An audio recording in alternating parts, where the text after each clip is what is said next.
Bonjour, suite au TP que nous avons commencé jeudi matin, donc qui porte sur la partie interface graphique, les layouts et les widgets en développement des applications mobile, code native.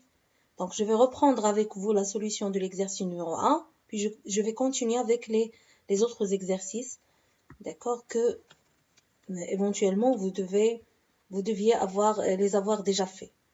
Voilà, donc je démarre un nouveau projet, je l'ai nommé P1. Voilà, donc chaque projet est composé au minimum de la première activité.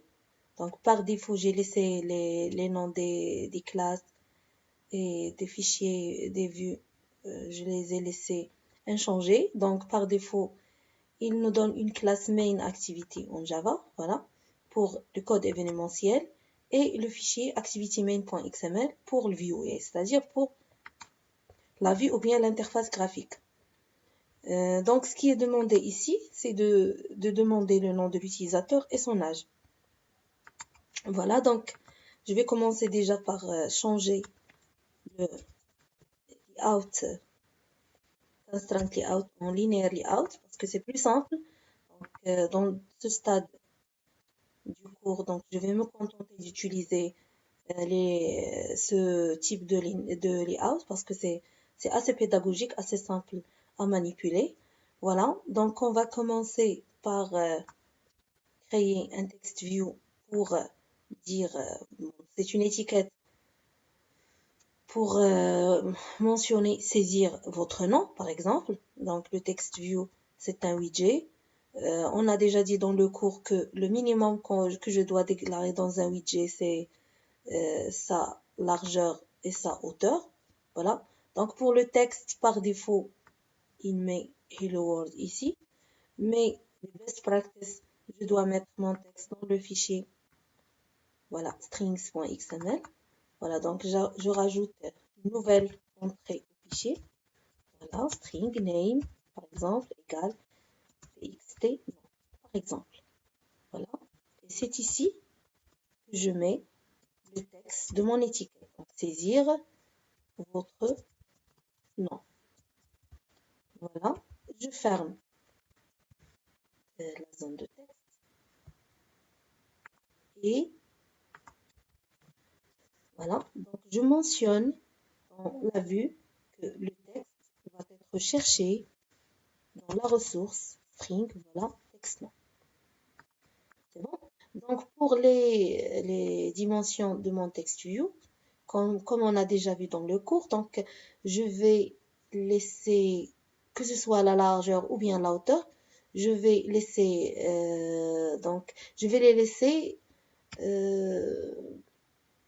donc ils vont être suivant le contenu, c'est-à-dire wrap content, c'est-à-dire ils vont envelopper le contenu. Donc pour un contenu qui est assez long, donc j'aurai une largeur considérable, mais pour un contenu qui est très petit, donc ou bien très court, donc j'aurai une largeur moins, donc la valeur de largeur serait moins. Voilà donc pour le texte. Pour ce text view, j'ai donc nous avons dit déjà que pour créer un widget, il faut au minimum déclarer sa largeur et sa hauteur. Donc ici, pour la valeur de la largeur, je mets wrap content, c'est-à-dire je vais laisser la largeur dépendante du contenu de mon élément. D'accord? Donc il va envelopper le contenu. De même pour la hauteur.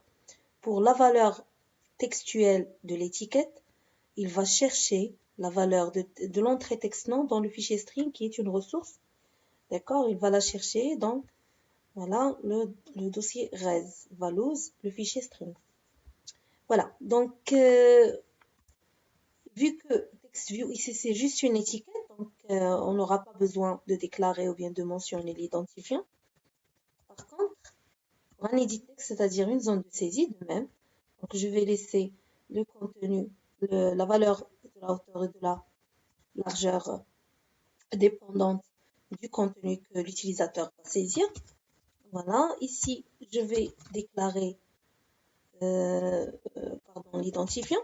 parce que je vais quand même récupérer l'identifiant dans le code procédural, c'est-à-dire dans la classe main activity.java. Voilà, donc je le nomme par exemple, donc non, tout court. Voilà, donc c'est le strict minimum que je puisse mettre ici. C'est bon, donc de la même manière, je vais faire pour l'âge. Voilà. Je vais faire un copier-coller. L'âge. Déjà, dans l'édit texte, je préfère par exemple, quand l'utilisateur souhaite saisir son âge, que l'application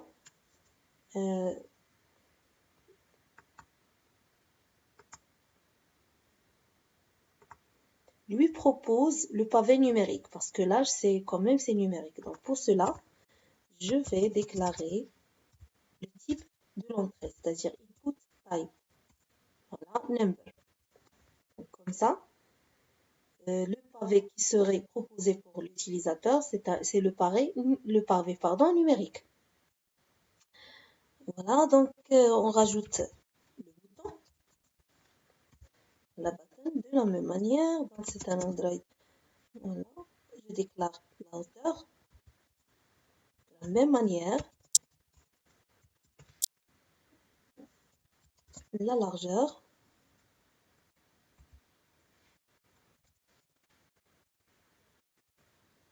Voilà. J'aurai besoin de son identifiant pour le récupérer dans la classe, dans le code événementiel, dans la classe Java. Voilà, plus ID. Voilà. Par exemple, c'est BTN, OK. Par exemple. Et le texte. Voilà, donc je vais rajouter une nouvelle entrée, en fait deux nouvelles entrées, une pour l'âge, j'ai oublié, saisir votre âge, et une autre pour le bouton. Donc BTN, voilà, valider. Alors, donc, le text view, le premier text view c'est pour le nom, le deuxième c'est pour l'âge. Voilà, le troisième c'est pour le bouton, donc arrobas string, btn. Voilà. Et on peut par exemple rajouter un nouveau text view pour afficher le résultat. Sinon, on peut utiliser le toAst et afficher les résultats dans un message qui ne nécessite effectivement un widget, c'est-à-dire un objet graphique physique. Voilà, donc notre text view, pourquoi pas. Donc je vais pas mentionner le texte mais l'identifiant parce que j'aurai besoin plus ID, voilà, c'est TV par exemple. Et voilà. Donc nous avons nos widgets ici, le linear layout, text view, le premier text view, l'edit text, le deuxième text view, l'edit text, le bouton et le text view où je compte afficher le résultat ou bien afficher le message pour l'utilisateur. Donc pour le preview, comme vous pouvez constater, donc déjà linear layout, on a déjà parlé. J'ai déjà expliqué c'est quoi un linear layout, c'est un gabarit dans l'agencement des éléments graphiques et toujours soit d'une manière horizontale ou bien verticale. Par défaut c'est horizontal, voilà. Il nous donne les éléments tassés de cette manière. Je vais tout simplement changer l'orientation dans un premier temps. Voilà, donc orientation, vertical. Et comme vous pouvez voir, déjà, voilà, les éléments seront agencés d'une manière verticale. C'est bon, donc je peux par exemple laisser un peu d'espace entre les éléments en utilisant bien évidemment comme vous pouvez le faire, le padding, le margin. etc. Voilà. Maintenant, on doit normalement passer la partie événementielle. Donc, je vais déclarer mes objets graphiques. J'aurai besoin de deux edit textes. Le premier pour récupérer la valeur du nom, donc je vais le nommer txt nom. Le deuxième pour récupérer la valeur de l'âge, donc c'est txt âge. Voilà. Donc j'importe la classe edit text. De même pour le bouton, pour récupérer mon bouton OK par exemple, je vais le nommer bouton OK. Voilà, Alt Entrée pour ajouter l'import, c'est-à-dire la classe button, et le texte view. Voilà, TV. Et voilà. Donc, la deuxième chose à faire, c'est de relier les objets de l'interface graphique avec les objets de la classe événementielle. Voilà. Et ce, en utilisant bien évidemment, comme on l'a fait en entreprise, la méthode findViewById. Voilà, donc txt nom égale, donc je caste text view, donc c'est findViewById r point. Donc R, je rappelle, c'est la classe statique qui serait générée à partir du dossier res, c'est-à-dire toutes les ressources de mon projet. Voilà. Je veux les ressources, je veux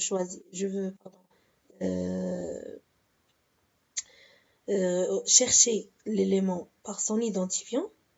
Pardon, c'est pas un text view, c'est un edit text. Voilà, r.id, le nom. Donc, je relie le texte txt-nom, c'est-à-dire l'edit text txt-nom avec l'objet dont l'identifiant est nom. Voilà, c'est edit text. Donc, de la même manière, je vais faire avec txt âge.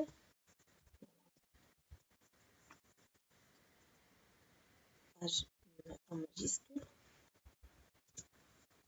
Voilà, donc c'est un edit text. Find view by ID, r.id. H. De la même manière avec le bouton OK. Donc je caste, c'est un bouton, donc je caste l'élément. Voilà. Find view by ID, donc c'est r.id.btn OK. Et finalement, text view, ou bien le label, ou bien l'étiquette, où je vais afficher le résultat.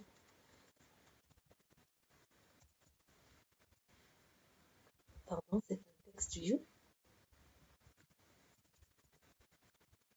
Voilà, toujours find view by ID, donc r.id.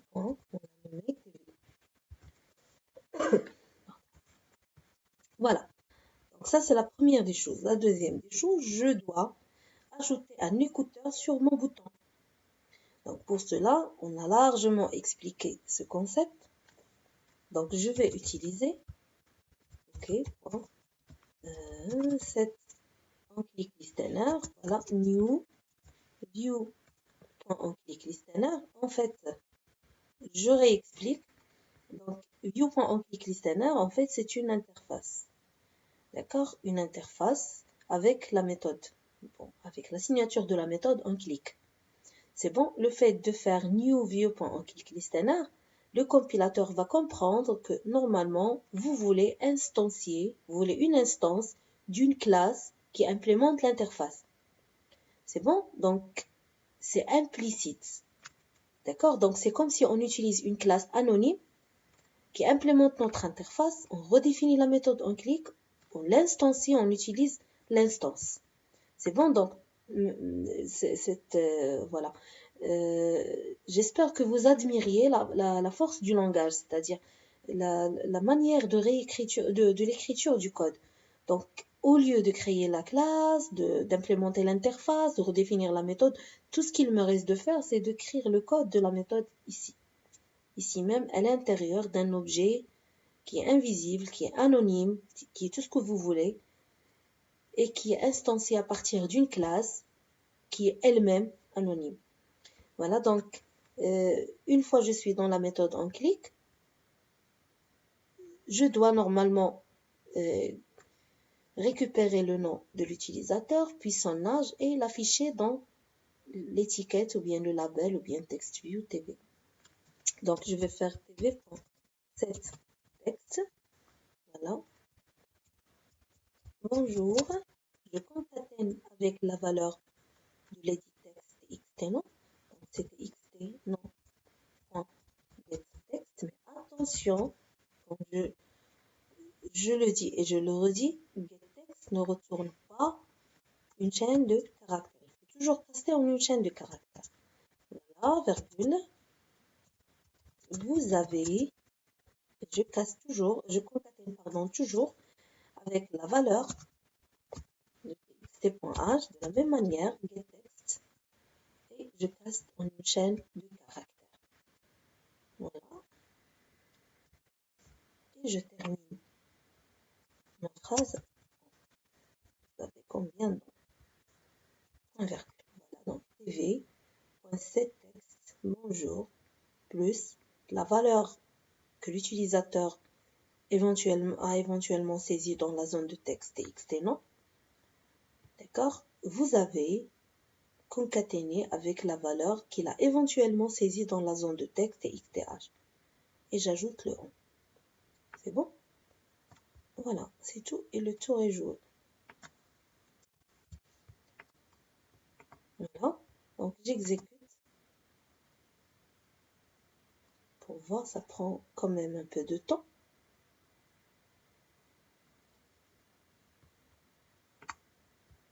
Voilà, donc saisir votre nom, par exemple, LMI, saisir votre âge, par exemple, 26 ans, valider, et j'aurai, voilà, mon message affiché dans le TextView, le dernier TextView, bien le troisième TextView.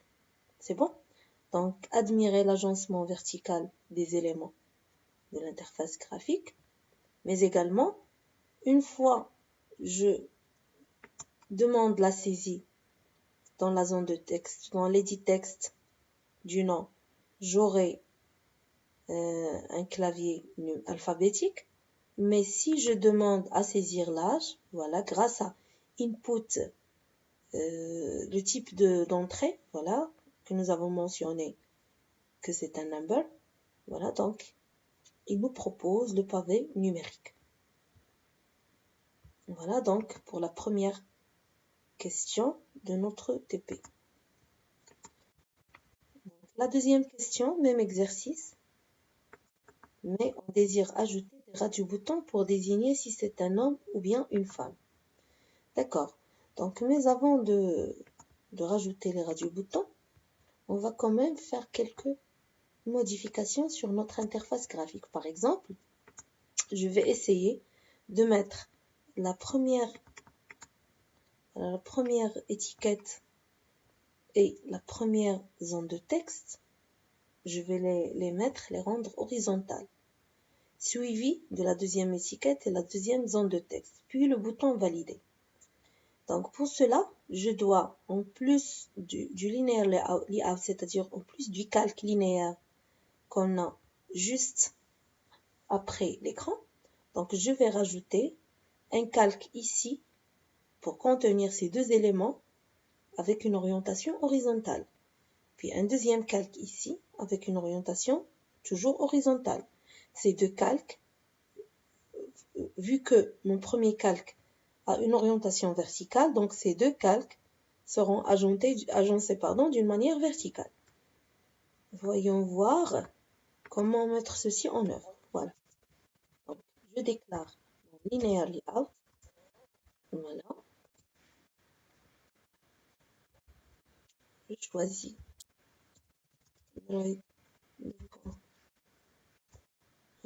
Donc, pour la largeur, je vais prendre la largeur match parent, c'est-à-dire la largeur de son élément parent. Son élément parent, c'est le premier linear layout. Lui aussi, sa largeur, c'est son élément parent, qui est en fait l'écran du device, bien du téléphone, du smartphone. De même, pour la hauteur, donc je vais prendre juste ce qu'il va me, donc, ce qu'il me faudra. Donc, voilà. Je rajoute l'orientation. Voilà. Je vais faire une orientation horizontale et je ferme le linéaire layout ici.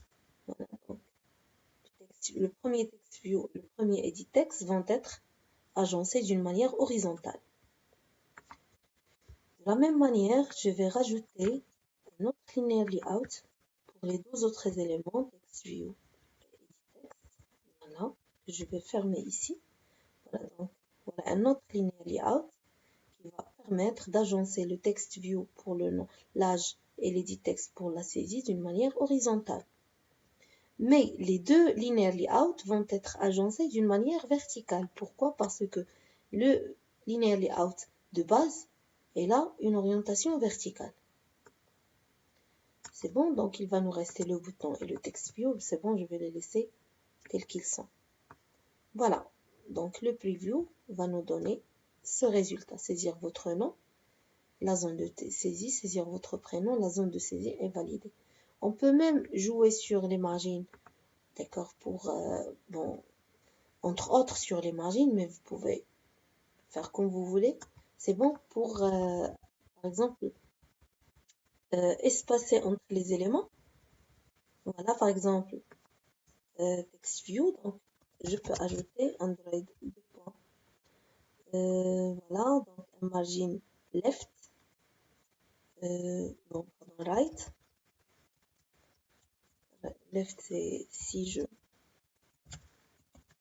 right, voilà.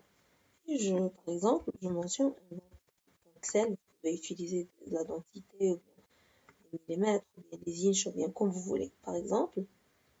Donc, de même, voilà. On peut même utiliser pour aide linéaire layout, on peut déclarer les margines, voilà, top, par exemple. Donc, un 20 pixels toujours. Voilà, c'est bon. Donc, ça donne quand même un petit. Ça va espacer quand même le calque.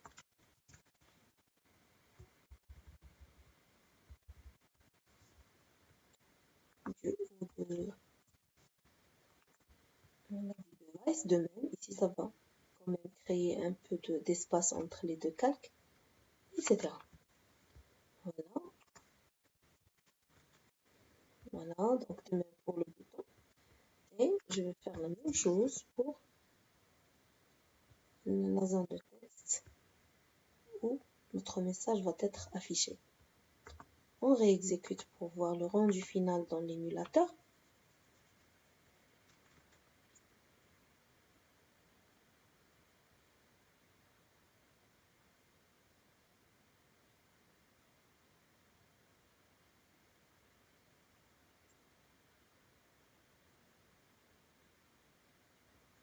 Voilà, elle a mis, l'âge c'est par exemple 28 ans, validé, et voilà notre message.